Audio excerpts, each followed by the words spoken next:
దేశంలోని ప్రభుత్వ వైద్య కళాశాలల్లో 10,000 సీట్లు పెంచాలని కేంద్ర మంత్రివర్గం నిర్ణయించింది. దీనివల్ల వైద్య విద్యా సామర్థ్యం పెరిగి ఎక్కువ మంది స్పెషలిస్ట్ వైద్యులు అందుబాటులోకి వస్తారని, అన్ని ప్రభుత్వ వైద్య కళాశాలల్లో ఆ మేరకు కొత్త విభాగాలు ప్రవేశపెట్టడానికి వీలవుతుందని కేంద్ర ప్రభుత్వం పేర్కొంది.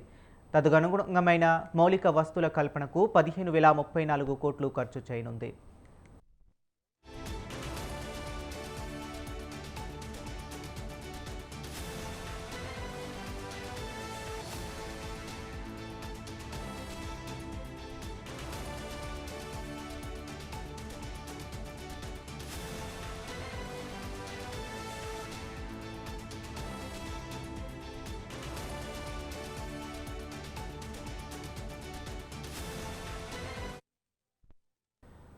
దేశీయంగా నౌకా నిర్మాణంలో ఊపు తెచ్చేందుకు 69,725 కోట్ల భారీ ప్రోత్సాహకాలు ప్రకటించింది. ప్రధాని నరేంద్ర మోదీ అధ్యక్షతన బుధవారం కేబినెట్ సమావేశమైంది.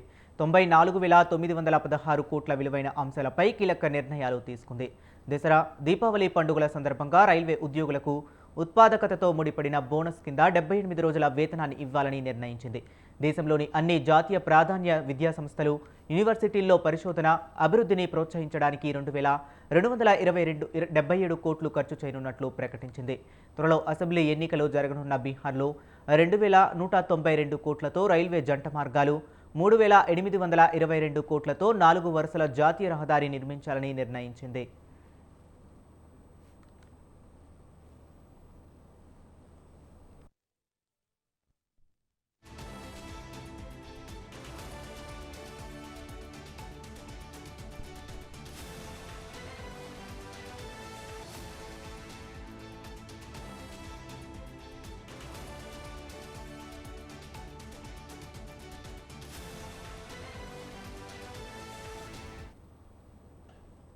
వైద్య సేవల విస్తీర్ణలో భాగంగా 2028-29 నాటికి దేశంలోని అన్ని ప్రభుత్వ వైద్య కళాశాలల్లో 5,000 పీజీ, 5,023 ఎంబీబీఎస్ సీట్లను పెంచుతారు. ఒక్కో సీటుకు మౌలిక వస్తువుల కల్పనకు ఇదివరకు 1.20 కోట్లు ఖర్చు చేయగా ఈసారి దాన్ని 1.50 కోట్లకు పెంచుతున్నారు.